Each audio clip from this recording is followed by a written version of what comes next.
하나님 말씀 보겠습니다. 하나님의 말씀은 여호수아서 1장 10절에서 18절 말씀입니다.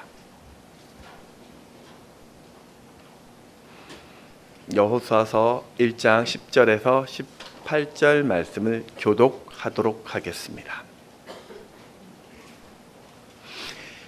이에 여호수아가 그 백성의 관리들에게 명령하여 이르되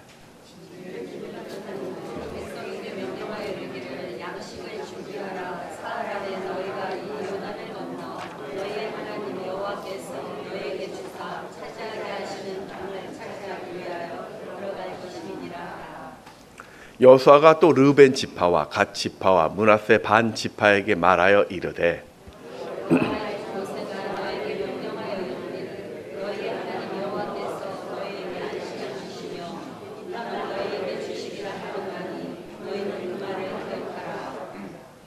너희의 처자와 가축은 모세가 너에게 준 요당 이쪽 땅에 머무르려니와 너희 모든 용사들은 무장하고 너희의 형제보다 앞서 건너가서 그들을 돕되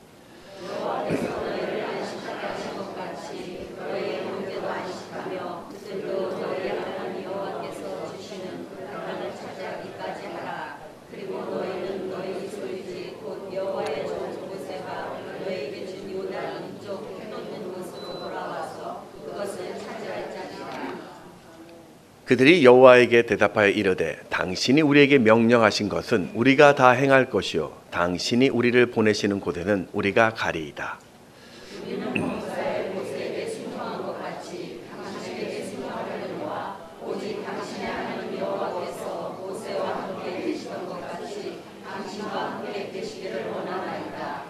함께 읽겠습니다. 누구든지 당신의 명령을 거역하며 당신의 말씀을 순종하지 아니하는 자는 죽음을 당하리니 오직 강하고 담대하소서. 아멘.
네, 오늘 오신 여러분을 환영하고 축복합니다. 참 많이 덥죠? 정말 많이 더운 것 같아요. 건강 또 잃지 않도록 잘 또 보증하시면서 또 지냈으면 좋겠습니다. 네, 한번 소개한 것 같은데 영국의 최고 명문 고등학교라고 하면은 그 중에 하나가 이튼 칼리지라는 학교가 있습니다. 1940년 헨리 6세가 이 재능은 있는데 또 가난해서 교육받지 못하는 그런 학생들을 좀 모아서 학교를 설립하게 됩니다. 이 학교는 지금 상류층이 다니는 학교가 되어서 현재까지 이 20명의 영국 총리를 배출한 학교이고 윌리엄 왕세자와 해리 왕자도 여기를 졸업했다고 합니다. 이 학교의 특징이 하나 있습니다. 특징은 공부 잘하는 학생을 만드는 것이 아니라 주변과 사회를 살필 줄 아는 인재를 만드는 학교라고 합니다. 학교 교훈이 이렇습니다. 남의 약점을 이용하지 말라. 비굴하지 말라. 깔보지 말라. 상대를 배려하라. 공적인 일에 먼저 용기를 내라. 이렇게 상대방에 대한 태도가 이 학교의 교훈이라고 합니다. 이 학교에서 가르치는 과목 중에서 가장 중요한 과목이 체육입니다. 이 학교는 매일 하루에 한 번씩은 모두가 스포츠 활동을 해야 합니다.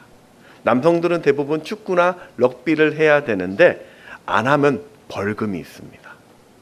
신기한 것은 공부를 이렇게 강조하지 않았음에도 불구하고 국가 간과 공동체를 배우면서 자신들이 내가 이 영국을 이끌어가야 할 지도자로 생각하면서 그것이 동기부여가 되어 이 학생 중에 3분의 1은 옥스퍼드나 캠브리지 대학교를 진학한다고 합니다. 이렇게 이튼 칼리지가 영국의 품격을 또 보여주는 학교라면 오늘 우리 교회도 하나님의 나라의 품격을 보여주는 공동체가 되어야 합니다. 세상이 여러분의 모습을 볼 때마다 야, 역시 다르구나. 예수 믿는 사람 저래야 돼. 정말 당신은 믿을만해. 그런 말을 여러분이 들으셔야 합니다. 그게 신앙의 품격일 것입니다. 오늘 여러분 모두가 사랑하고 서로 기도하고 교제하면서 하나님 앞에서 또 서로에게 소중한 존재가 되기를 주의 이름으로 축원합니다. 우리 옆에 계신 분들과 이렇게 축복했으면 좋겠습니다. 당신은 내게 참 소중합니다. 당신은 내게 참 소중합니다. 그윽하게 바라보시면서 당신 정말 내게 소중한 사람이야. 그런 마음의 고백들이 날마다 있었으면 좋겠고요. 또 매번 볼 때마다 야, 당신 참 내게 소중한 사람입니다. 그런 생각들을 또 잃지 않았으면 좋겠습니다. 현대사회는 두려움에 사로잡힌 시대다라고 늘 이야기를 하고 있습니다. 가만히만 있어도 너무나도 내 것을 빼앗기는 시대이고 또 손해보고 또 잃어버릴 것이 많다 보니까 늘 우리는 걱정과 불안 속에 살게 되고 또 그것을 해결하려다 보니까 이 남이야 어떻게 되든 말든 일단은 내 것부터 지키려고 합니다. 남의 시선이나 세상 보도는 무조건 내가 우선이고 또 가족이 우선이 됩니다. 이런 생각에 갇히다 보니까 이게 불법이든 죄든 부정이든 상관하지 않습니다. 그저 나에게 유익이 되면 된다. 이런 생각이 바로 세상의 모습 같습니다. 근데 문제는 이렇게 살다 보면은 우리가 놓치는 것이 있는데 그게 무엇이냐면 공동체가 주는 진짜 유익을 우리는 놓치게 됩니다. 전 세계 유대인 인구는 대략 한 1,500만 명 정도 된다고 합니다. 그 중에 이스라엘에 한 950만 정도가 살고 있는데 그 크기도 우리나라 강원도밖에 되지 않죠. 그런데 세상 누구도 이 유대인들을 무시하지 못합니다. 이번에 중동에 있었던 그런 무력 충돌 때도 또 그런 모습인 것 같아요. 이들이 이렇게 막강한 힘을 가진 이유 중에 하나가 그들의 독특한 공동체 안에 있다고 합니다. 이들은 어디에 있든지 간에 유대교라는 종교적 또 문화적인 정체성을 형성하고 전통적인 학습 방법으로 동일한 이 가치관을 자녀들에게 반드시 전수합니다. 2000년 동안 나라가 없던 이 서름을 체다카, 이게 무슨 뜻이냐면 정의라는 뜻입니다. 그 정의라는 개념에 도입해서 이스라엘 공동체에 어려움이 생기면 전 세계에 흩어져 있는 모든 유대인들이 서로 연결되는 특별한 관계를 가지죠. 그게 그들에게는 정의입니다. 이들은 공동체가 주는 이 강력한 힘을 알고 있었기 때문에 내가 비록 희생을 하고 손해를 본다 할지라도 공동체를 우선 지키는 마음을 가지고 있습니다. 저는 오늘 그런 관점에서 본문이 주는 교훈을 좀 살펴보려고 합니다. 여호수아 앞에 나타난 하나님, 이제 하나님은 드디어 가나안의 정복을 준비시킵니다. 오늘 여호수아서 1장 11절 말씀을 같이 읽습니다. 시작. 진중에 두루 다니며 명령하여 이르기를 양식을 준비하라. 사흘 안에 너희가 이 요단을 건너 너희의 하나님 여호와께서 너희에게 주사 차지하게 하시는 땅을 차지하기 위하여 들어갈 것입니다 하라. 그리고 여호수아는 또다시 르우벤 지파, 갓 지파, 므낫세 반 지파를 불러서 너희들은 처자식과 가축들을 두고 다른 지파 전쟁에 끝까지 함께하고 앞장서라라고 말을 합니다. 오늘 14절 말씀 같이 읽습니다. 시작. 너희의 처자와 가축은 모세가 너희에게 준 요단 이쪽 땅에 머무르려니와 너희 모든 용사들은 무장하고 너희의 형제보다 앞서 건너가서 그들을 돕되. 지금 이 말의 사건을 좀 살펴보면 배경이 민수기 32장이 됩니다. 이스라엘이 광야의 시간을 마치고 드디어 가나안 땅을 가게 됩니다. 근데 이 가나안 땅에 가려면은 요단 동편, 오늘날로 이야기하면 이 요르단 지역을 통해서 요단강을 건너서 서쪽으로 들어가야 됩니다. 지금 그 지역에 누가 살고 있었냐면 암몬, 모압, 아모리 족속이 살고 있었습니다. 처음에는 우리가 그냥 지나만 갈 테니까 길을 좀 내달라고 좀 요청을 했더니 이 아모리 족속, 모압 족속이 거절을 해서 결국은 그 땅을 아예 정복해 버립니다. 정복하고 보니까 이 땅은 목축하기 너무나 좋은 장소였습니다. 요단강도 있었고 그 지류인 야르목강, 야복강, 아르논강이 있어서 물이 아주 넉넉했고 나무와 풀도 울창한 지역이었습니다. 민수기 32장 1절 말씀을 같이 읽습니다. 시작. 자손과 갓 자손은 힘이 많은 가축대를 가졌더라. 그들이 야셀 땅과 길라 땅을 본즉 그곳은 목축할 만한 장소인지라.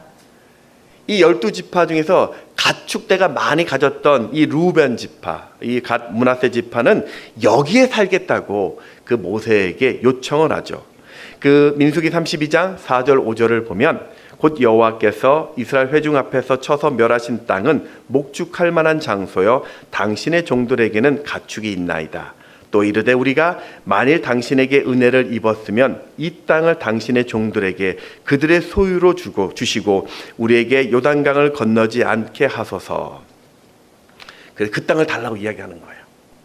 그런데 지금 이 지파들이 이스라엘에서 어떤 지파들이냐면요, 르우벤 지파는 야곱의 첫째 아들로서 이스라엘의 장자라는 상징성을 가진 지파였습니다. 이 갓 지파는 강인함과 전투 능력이 탁월했던 지파였습니다. 역대상 12장에 보면 그들을 방패와 창을 잡고 싸우는 용맹한 군사다라고 이야기합니다. 므낫세 지파는 요셉의 첫째 아들이죠. 하나님께서 큰 민족을 이룰 것이라는 축복을 받은 지파였습니다. 우리 알고 있는 므낫세 반지파라고 하죠. 혹시 그 지도사진 한번 띄워주시겠습니까? 왜 므낫세 반지파가 뭐냐면 저 가운데 보면 파란 게 갈릴리 호수와 사해가 보이시죠? 가운데. 네, 지금 표시를 안 해놨는데. 근데 가운데 보면 이렇게 오른쪽, 제 편의 오른쪽입니다. 여러분의 왼쪽에 보면 갓지파라고 가운데 보일 겁니다. 그 위에가 므낫세 지파가 있어요. 찾으셨습니까? 네. 근데 요단강 왼쪽 중간에 보면 므낫세 지파가 또 있습니다. 므낫세 지파는 요단을 중심으로 동쪽과 서쪽 다 있어요. 지금 이야기하는 므낫세 지파는 요단 그 동쪽에 있는 갓 지파 위에 있는 므낫세 지파를 이야기합니다. 그래서 요 두 지파 중에서 우리가 므낫세 반 지파, 이 반이 2분의 1을 이야기하는 거예요. 그래서 지금 요단 동쪽에 있는 저 므낫세 지파를 이야기한다 정도 보면은 우리가 좀 알 수 있을 것 같아요. 그러니까 여러분, 지금 이 므낫세 지파, 루벤 지파, 또 갓 지파는요, 그들이 있고 없고에 따라서 이스라엘 입장에서는 그 무게가 달라지는 것입니다. 거기다가 요단 동쪽을 정복할 때는 12지파가 모두 한 마음이 되어서 그 땅을 정복했는데, 정작 중요한 요단 서쪽의 가나안 땅을 정복할 때 이 세 지파는 우리는 땅을 얻었으니까 손 뗄래라고 이야기한다면, 나머지 지파 사람들과의 갈등은 불보듯 뻔했습니다. 모세는 이미 가데스 바네아에서 12정탐꾼을 가나안에 보냈을 때 이 10명의 논란으로 분열이 되어서 결국 하나님이 주신 그 가나안 땅에 그때 들어가지 못하고 광야 40년의 시간을 보냈던 그 사건을 상기시켜 줍니다. 그래서 이 세 지파의 제안을 거절했습니다. 민수기 32장 8절 9절 같이 한번 읽습니다. 시작. 너희 조상들도 내가 그리하였었나니 그들이 에슬골 골짜기에 올라가서 그 땅을 보고 이스라엘 자손을 낙심하게 하여서 여호와께서 그들에게 준 땅으로 갈 수 없게 하였었느니라.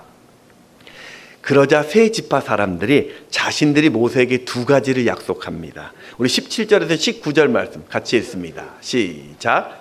이 땅에 원주민이 있으므로 우리 어린 아이들을 그 경관 성읍에 거주하게 한 후에 우리는 무장하고 이스라엘 자손을 그곳으로 인도하기까지 그들의 앞에서 가고 이스라엘 자손이 각기 기업을 받을 때까지 우리 집으로 돌아오지 아니하게 싸우며 우리는 요단 이쪽 곧 동쪽에서 기업을 받아 싸우니 그들과 함께 요단 저쪽에서는 기업을 받지 아니하겠나이다. 우리가 전쟁이 끝날 때까지 우리는 모든 지파들 앞에서 싸우겠습니다. 그리고 전쟁이 끝나도 어떤 소유도 구하지 않겠습니다. 그러니 요단 동쪽에 이 땅을 주십시오. 여러분, 이거는 그들이 완전한 희생을 지금 약속하고 있는 것입니다. 그제서야 모세도 그들의 약속을 받고 허락을 해줍니다. 이제 시간이 흘러서 오늘 본문에 온 것입니다. 여호수아는 이 세 지파 사람들에게 그때의 약속을 지키라고 말합니다. 그러자 이 세 지파 사람들이 흔쾌히 승낙을 하게 되죠. 오늘 16절과 17절 말씀 같이 읽습니다. 시작. 그들이 여호수아에게 대답하여 이르되 당신이 우리에게 명령하신 것은 우리가 다 행할 것이요 당신이 우리를 보내시는 곳에는 우리가 가리이다. 우리는 범사에 모세에게 순종한 것 같이 당신에게 순종하려니와 오직 당신의 하나님 여호와께서 모세와 함께 계시던 것 같이 당신이 함께 계시기를 원하나이다. 지금 여호수아는 그들에게 목숨을 걸라고 요구합니다. 그런데 돌아오는 유익도 없습니다. 더군다나 이 전쟁의 기한은 없습니다. 민수기 32장 18절에 보면 언제까지 전쟁에 참여하냐면 이스라엘 지파가 각기 기업을 받을 때까지. 그럼 그때가 언제입니까? 모릅니다. 그냥 끝없는 싸움입니다. 여러분, 아무리 부모가 그렇게 약속했다 할지라도 지금 내 땅, 지금 내 가정, 내 자녀도 지켜야 하는데 그거 다 팽겨쳐놓고 언제까지 끝날지 모르는 그 전쟁터로 가라는 것, 이게 너무 심한 약속 같지 않습니까? 무슨 휴가가 있는 것도 아니고 또 무슨 출퇴근이 있는 것도 아닌데 말입니다. 더군다나 이건 내가 한 약속도 아닙니다. 부모들이 한 일방적인 약속들입니다. 생각해보면 세 지파 사람들에게는 이런 명령이 좀 억울한 것 같습니다. 그런데도 이들은 여호수아의 말에 전적으로 동의합니다. 이스라엘을 위해서 지금 자신과 자신의 가정의 손해를 감당하겠다라는 말입니다. 저는요, 무엇 때문에 이런 고백을 그들이 할 수 있었을까? 이 부분을 살펴보면서 우리는 우리 공동체의 이 복음의 빛교회를 어떻게 바라보아야 할까? 이 부분을 두 가지로 좀 살펴보겠습니다. 첫 번째는 우리 의식이라는 공동체 의식을 가져야 된다라는 겁니다. 우리라는 공동체 의식입니다. 19세기 프랑스의 알렉상드르 디마가 쓴 삼총사라는 그 소설이 있습니다. 다 읽어보셨죠? 이 소설에 보면은 달타냥, 이라는 주인공과 왕실 근위대의 세 사람, 아토스, 포르토스, 아라미스가 활약하는 내용들입니다. 이 소설에 보면 네 사명이 칼끝을 저렇게 한 대 맞대면서 all for one, one for all이라고 외치는 그런 글이 나옵니다. 그 뜻은 모든 사람은 한 사람을 위해서, 한 사람은 모든 사람을 위해서라는 의미입니다. 지금 이 세 지파 사람들도 이스라엘을 위해서 자신들이 나서야 된다는 생각에 전쟁에 참여합니다. 그러니까 지금 이 전쟁은 자신들을 위한 전쟁이라고 이들은 생각한 것입니다. 여러분, 이 생각이 얼마나 대단한 생각인지 아십니까? 원래 이들은 이런 사람들이 아니었습니다. 원래 이들은요, 애굽의 종으로 살던 민족이었습니다. 그러니 그들에게는 공동체, 민족 이런 말을 몰랐습니다. 그냥 내가 주인만 잘 만나면 되었습니다. 내가 주인에게 잘 보이며 살 수 있었기 때문에 다른 지체나 사람들에 대해서 전혀 관심이 없었습니다. 그저 그들은 나의 경쟁 대상일 뿐이었습니다. 하지만 광야에 살다 보니까 이게 달라진 것입니다. 광야에서는 서로 돕고 서로 힘을 다하지 않으면 생존 자체가 불가능했습니다.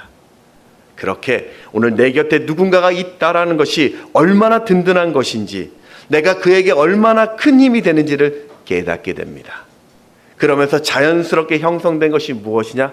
바로 우리라는 동료 의식이었습니다. 자신들이 요단 동편의 좋은 땅을 기업으로 받았던 것처럼 내 이스라엘 다른 지파 형제들이 약속의 땅인 이 가나안 땅에서 하나님이 주신 좋은 땅을 기업으로 얻어야 된다는 생각이 그들을 갖고 있었습니다. 그래서 이 전쟁이 자신의 전쟁이 된 것입니다. 여러분, 혹시 여러분의 주변 한번 생각해 보십시오. 가만히 생각해 보면 여러분이 힘들 때, 여러분이 아프셨을 때, 여러분이 고난 가운데 있었을 때 누군가가 나에게 다가와서 관심을 가져주고 손을 잡아주고 돌봐주는 그 사람들 있지 않습니까? 그 사람이 바로 우리라는 의식을 가진 사람들입니다. 종이라 노예의식을 가진 사람은 내가 고통당해도 전혀 관심이 없습니다. 안타까워할지는 모르겠지만 그거는 내 소관이 아니라고, 내 영역 밖이라고 그 마음을 닫는 사람들입니다. 이 심리학에 보면 방관자 효과라는 말이 있습니다. 방관자라는 말은 우리가 아는 것처럼 어떤 일에도 관여하지 않고 곁에서 지켜보는 사람을 이야기할 것입니다. 한 실험을 했습니다. 사람들이 많이 다니는 큰 길에 두 사람을 있었습니다. 한 사람은 덩치가 큰 사람이고 한 사람은 왜소한 사람이었습니다. 그리고 이 두 사람이 싸움을 붙였습니다. 그랬더니 덩치가 큰 사람이 그 왜소한 사람들을 일방적으로 몰아붙입니다. 심한 욕설을 하고 때리면서 몰아붙였을 때 그때 옆에 있는 주변 사람들의 반응을 살펴보았습니다. 이 실험 결과에 따르면 주변에 사람이 많으면 많을수록 그 어려움에 처한 사람들을 도와주는 확률이 더 낮았다고 합니다. 오히려 소수의 사람이 있을 때 더 적극적으로 말리거나 신고하는 사람들이 많았다고 해요. 이것은 사람이 많으면 많을수록 나 말고도 누가 도와주겠지, 누군가가 신고할 거야, 이렇게 서로 미루는 방관자 효과 때문이라고 합니다. 근데 여러분, 만약 그 폭행당하는 사람이 내 가족이라면, 내가 잘 아는 사람이라면 그거는 말이 달라지죠. 사람이 많고 적금 그게 중요한 것이 아니라 누구라도 적극적으로 그곳에 개입하게 됩니다. 사랑하는 여러분, 교회는 예수 그리스도를 주로 고백하는 사람들의 모인 믿음의 공동체입니다. 하나님을 나의 아버지로 믿고 예수를 주임으로 고백하는 그 사람들이 바로 모인 공동체가 교회입니다. 비록 우리가 피를 나눈 육체 형제는 아니지만 예수의 보혈로 맺어진 영적인 형제들입니다. 그래서 여러분, 우리 모두는 다 예수 안에서 한 가족입니다. 동의가 되시죠? 한 가족들입니다. 서로의 약함, 우리의 부족함을 서로 채워가고 서로를 위해 기도해주는 하나의 공동체가 교회입니다. 시인 이채라는 분이 우리라는 이름의 당신을 사랑합니다라는 제목의 시를 썼습니다. 그 시의 일부를 발췌했습니다. 한번 들어보십시오. 얼굴은 달라도 서로의 꽃이 될 수 있고, 생각은 달라도 서로의 나무가 될 수 있고, 삶은 달라도 서로의 숲이 될 수 있는, 모질지 않게 모나지 않게 섭섭지 않게 배려와 조화로 함께 어우러지는 삶. 황무지 같고 모래알 같은 각박한 세상 속에서 우리라는 이름을 부를 수 있는 당신, 내가 사랑합니다. 여러분, 오늘 우리가 하나님 앞에서 또 이 공동체 안에서 우리라는 이름으로 산다는 것이 얼마나 행복한지를 아십니까? 진짜 가족과 같은 이 우리가 되면 때론 내 삶이 조금 어렵고 고달플지라도 우리는 바로 이곳에서 행복을 가꾸며 살 수 있습니다. 왜냐하면 우리라는 이 단어가 나와 여러분을 이어주는 사랑의 끈이 될 것이고 서로에게 울타리가 되어주기 때문입니다. 그 우리라는 단어가 내 자신의 유익에 앞서서 하나님을 바라보게 하고 공동체 전체를 생각하면서 기꺼이 함께 걸어가 줄 수 있는 삶이 되기 때문입니다. 그것이 오늘 여러분을 향한 하나님이 원하시는 빛된 삶의 모습입니다. 자, 우리 옆에 계신 분들 인사했으면 좋겠습니다. 우리는 하나입니다. 우리는 하나입니다. 네.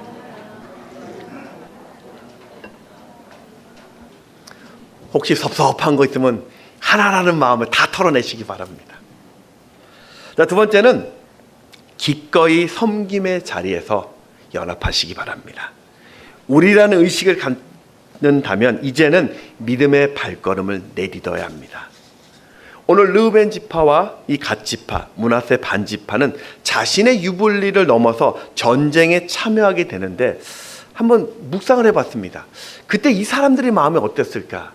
질질 도살장에 끌려가는 그런 마음이었을까?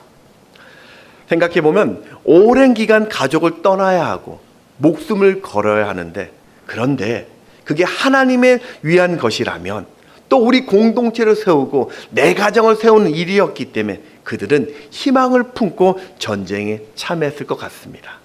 그리고 그 헌신된 모습에 다른 이스라엘 모든 지파 사람들이 함께 용기와 희망과 기쁨을 누렸을 것입니다. 누가복음 15장에 보면 아버지와 절연하고 유산을 받아서 해외에 방탕하게 살던 고약한 둘째 아들이 나옵니다. 그가 모든 것을 다 탕진하고 갈 곳이 없어서 다시 집으로 터덜터덜 돌아오는 장면이 있습니다.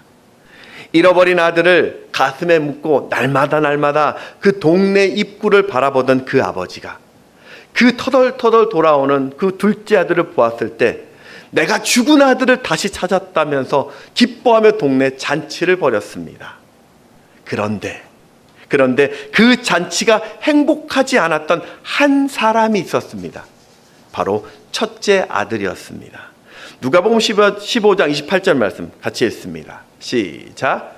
그가 노하여 들어가고자 하지 아니하거늘 아버지가 나와서 권한대. 아니, 왜 첫째 아들이 이 잔치에 노했을까요?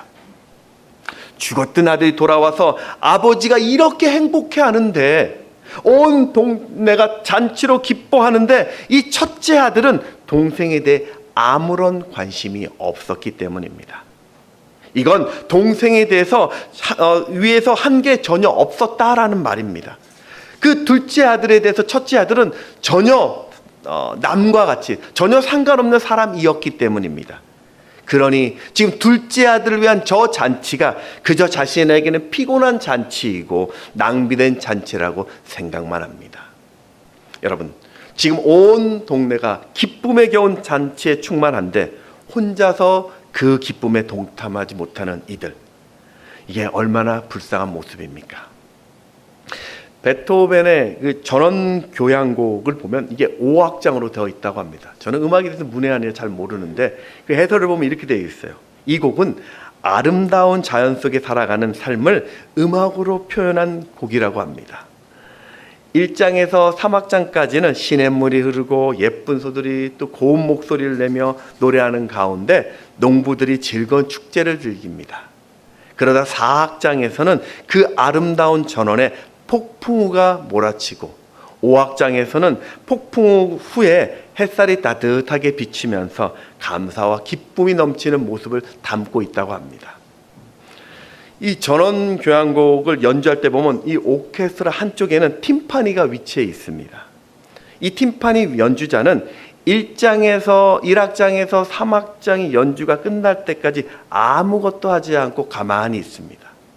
그러다 4악장에 들어가서 폭풍우가 몰아칠 때 팀파니가 그 폭풍우 소리를 연주한다고 합니다. 딱 그게 전부입니다. 그런데 이 팀파니 소리를 내는데 팀파니 소리가 있는 듯 없는 듯 나야 된다고 합니다. 듣는 청중이 팀파니 소리를 듣는 것이 아니라 폭풍과 몰려온 듯한 느낌만 전하는 것이 팀파니 연주자의 역할이라고 합니다. 만약에 여러분 그때 이 팀파니 연주자가 내가 오랜만에 이번밖에 기회가 없는데 내가 웅장한 큰 소리로 연주하겠다 싶어서 크게 쳐버리면 이 교향곡 전체를 다 망친 연주라고 합니다. 그래서 팀파니 연주자의 그 섬김의 역할은 대단히 중요하다라고 합니다. 자신을 통해서 교향곡을 완성시킬 수 있고 모두가 함께 기뻐할 수 있는 이 모습, 섬김이 그런 것 같습니다. 하나님은 나보다는 전체를, 또 개인보다는 공동체를 통해서 주시는 행복이 무엇인지를 알게 하시려고 공동체를 주시는 하나님의 즐거움이 무엇인지를 보여주시려고 우리를 섬김의 자리에 서게 하는 것입니다. 여러분, 개인이 누리는 행복, 그것도 작은 것인데요. 그것도 기쁜 것인데요. 섬김을 통해서 공동체가 행복을 누리면요, 그 행복은 정말 거대한 힘이 됩니다. 다니엘을 보십시오. 그는 원수의 나라에 포로로 끌려가서 그 나라 총리가 됩니다. 그 나라를 부강하게 다스렸습니다. 그것도 무려 4번이나 왕이 바뀌었는데도 변하지 않고 총리로서 나라를 다스렸습니다. 이방 나라의 총리가 된다라는 그 말은 원수의 나라를 강하게 만드는 것이잖아요. 그게 이스라엘에 무슨 도움이 되겠습니까? 그런데 다니엘이 그 나라를 최선을 다해 섬겼더니 이방 왕들이 하나님을 인정하고 오히려 이방 왕들이 온 세상에 하나님의 영광을 돌립니다. 느부갓네살 왕의 고백을 한번 들어보십시오. 다니엘서 2장 47절 말씀 같이 읽습니다. 시작.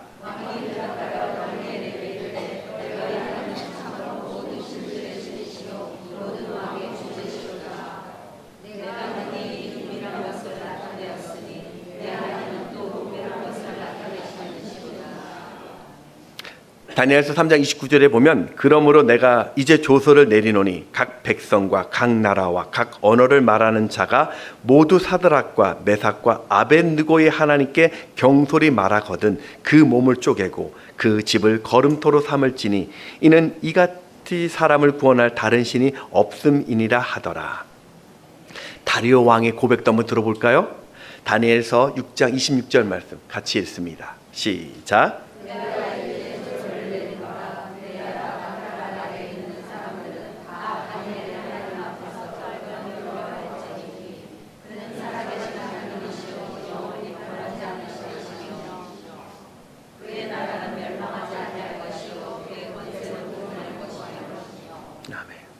섬김의 열매입니다.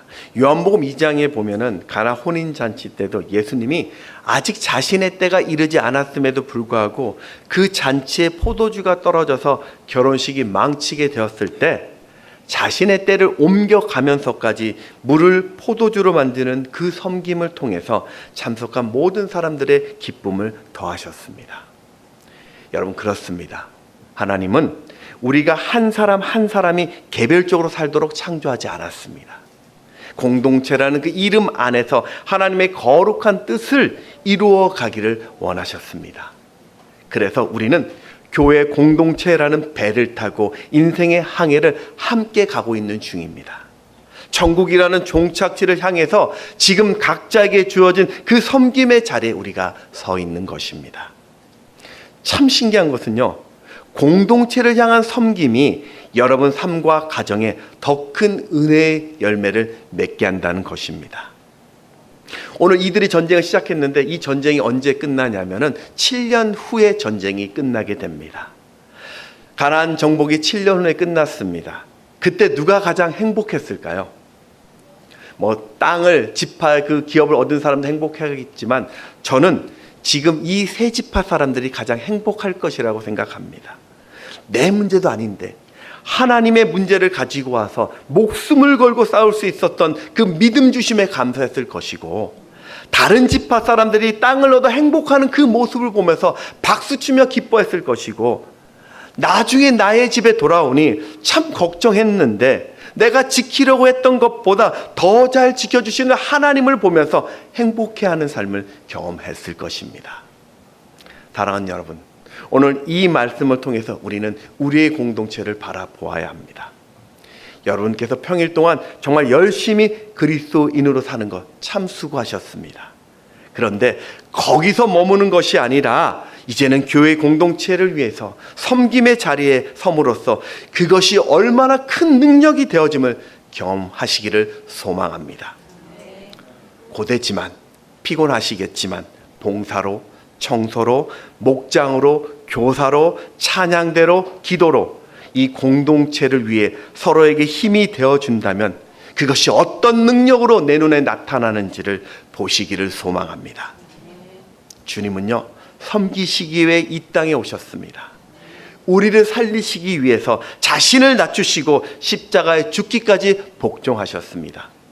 빌립보서 2장 8절 말씀을 보면 사람의 모양으로 나타나사 자기를 낮추시고 죽기까지 복종하셨으니 곧 십자가에 죽으심이라. 바로 그 은혜로 우리는 치유를 경험한 사람들입니다. 그리고 치유받은 우리는 여기서 멈추는 것이 아니라 이제는 치유하는 자가 되어야 합니다. 그러니 하나님께서 주셨던 이 사랑, 내가 받은 이 사랑으로 세상과 이웃과 교회를 섬겨 주십시오. 주님이 우리들의 이 아픈 마음을 어루만져 주셨던 것처럼 여러분도 그 지체와 형제의 그 아픈 마음을 어루만져 주십시오. 여러분의 그 섬김이 내 삶에 어떤 기름 부음이 있는지를 기대하시고 하나하나의 그 협력이 이 공동체를 어떻게 얼마나 행복해 하게 만드는지를 상상하시기 바랍니다. 제가 어떤 글에 보니까 죽어가는 교회와 살아있는 교회에 대한 비교를 한 글이 있어가지고 좀 공감이 되는 그런 부분이 있어서 좀 발췌를 또 해봤습니다. 그냥 한번 들어보십시오. 주차장이 좁아 고민하는 교회는 살아있는 교회이고, 주차장의 공간이 넉넉히 남아가는 교회는 죽어가는 교회이다. 시끌시끌한 교회는 살아있는 교회이고, 조용한 교회는 죽어가는 교회이다. 일꾼이 부족해서 쩔쩔매는 교회는 살아있는 교회이고, 일꾼이 남아 도는 교회는 죽어가는 교회이다. 인간적인 피로를 묶어서 예산을 편성하는 교회는 죽어가는 교회이고, 하나님이 주실 것을 믿고 예산을 세워가는 교회는 살아있는 교회다. 올 때마다 새 얼굴이 보이면 살아있는 교회고, 10년째 늘 똑같은 얼굴만 보면 죽어가는 교회다. 우리 그렇지 않습니다. 새 얼굴도 자꾸 보입니다. 감사하게. 섬기는 일과 선교의 일에 바빠 정신없는 교회는 살아있는 교회이고, 한가한 교회는 죽어가는 교회이다. 저는 이 글을 보면서 교회가 살아있다라는 그 말에 묵상했던 것이 이겁니다.